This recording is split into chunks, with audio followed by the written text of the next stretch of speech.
બેટ દ્વારકામાં ચાલી રહેલા મેગા ડિમોલિશન કામગીરીનો આજે 7મો દિવસ તેમજ 6 દિવસમાં 398 જેટલા દબાણો દૂર કરવામાં આવ્યા।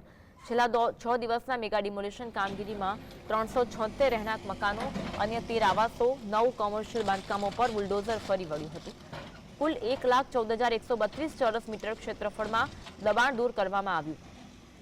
59 કરોડ 11 લાખની સરકારી જમીન પરનું દબાણ દૂર કરવામાં આવ્યું।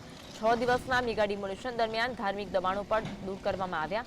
1000 પોલીસ જવાનો અને એસઆરપી સાથે મેગા ડિમોલિશનની કામગીરી દરમિયાન સમગ્ર વિસ્તારમાં ડ્રોનથી બાદ નજર રાખવામાં આવતી હતી। બેટ દ્વારકામાં મેગા ડિમોલિશનનો 7મો દિવસ, જેમાં અલગ અલગ વિસ્તારોના કોમર્શિયલ બાંધકામો, આ સાથે જ ધાર્મિક બાંધકામો પર બુલડોઝર ફરી વળ્યું હતું। 59 કરોડ 11 લાખની સરકારી જમીન પર દબાણ દૂર કરવામાં આવ્યું। 6 દિવસના મેગા ડિમોલિશન દરમિયાન ધાર્મિક દબાણો પર બુલડોઝર ફેરવવામાં આવ્યું હતું। 376 રહેણાંક મકાનો પર પણ ડિમોલિશનની કાર્યવાહી કરવામાં આવી હતી।